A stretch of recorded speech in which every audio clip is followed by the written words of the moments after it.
Un même sujet peut être traité de différents points de vue. Le message final s'en trouvera modifié. Le commentaire du journaliste vient alors renforcer le propos.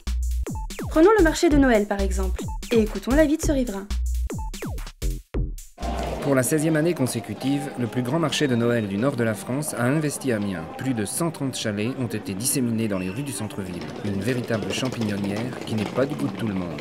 Quand on habite là dans le quartier, Féerie Noël, non, hein, pas du tout. Parce que d'abord, pour se garer, c'est pas la peine. Hein. Vous avez le bruit, là, ça s'arrête pas, c'est gna gna gna gna gna gna. Hein. Les illuminations, ça s'arrête à je sais pas quelle heure. Et puis ensuite, le dimanche, quand vous voulez faire votre jogging, vous faites votre jogging entre les Pères Noël et puis les chalets. Ouais. Hey, monsieur, dame, avec les sirops d'érable. Nous autres, on est contents, puis en plus, ça nous permet de venir une fois par année faire notre chiffre d'affaires, si vous voulez. Oui, nous avons bien conscience des désagréments que peut engendrer une fête comme le marché de Noël, mais en même temps, quand on voit le monde, les enfants, la joie des enfants, moi je crois qu'il faut vraiment insister pour maintenir une telle fête. Et je pense d'ailleurs que ce sont les mêmes personnes qui viendraient se plaindre s'il n'y avait pas d'animation. Une fois encore, face au pouvoir d'attraction de cette fête et à la manne financière qu'elle représente pour les commerçants, il semble bien que les habitants du centre-ville n'aient d'autre choix que de prendre leur mal en patience ou d'aller passer Noël ailleurs. Si le point de vue choisi est l'animation locale, le discours devient plus favorable. Encore une fois, la ville a sorti le grand jeu pour les fêtes de Noël. 130 chalets sont venus égayer l'ambiance des rues du centre.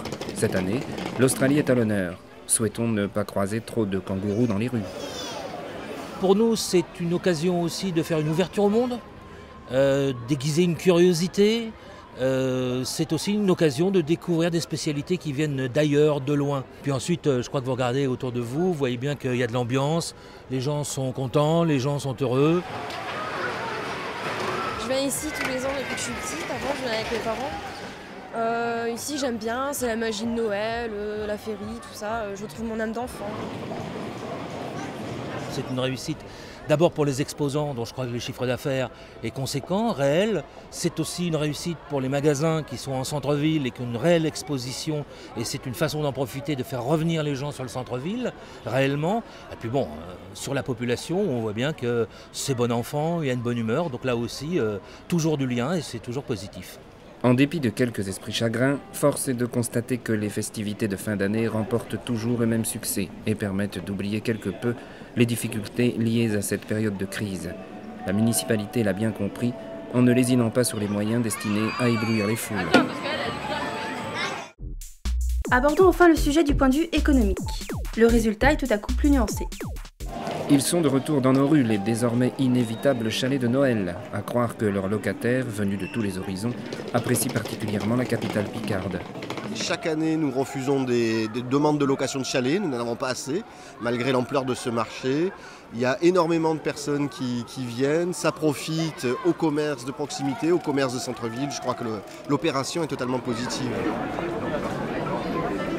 C'est sympa, il y a des lumières, les gens ont le sourire, sont contents d'être là. Bon, moi j'achète pas, j'ai pas les moyens. Saucisson d'Ardèche, monsieur. Oui, les gens sont sympas. Hein.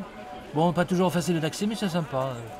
Bon, moi je viens d'Ardèche, hein, donc avec mes saucissons, là, pour venir jusqu'ici, bon, il faut soit aimer la région, soit avoir besoin de travailler. Bon, moi j'ai besoin de travailler. Mais bon, c'est vrai, souvent ça passe, mais ça n'achète pas toujours. Hein. Ça n'achète pas toujours. Voilà. Paradoxalement, comme on le voit, si ce marché de Noël demeure le plus grand du nord de la France et remporte toujours un aussi vif succès, il ne fait pas pour autant recette. Mais rien n'interdit aux commerçants de croire au Père Noël.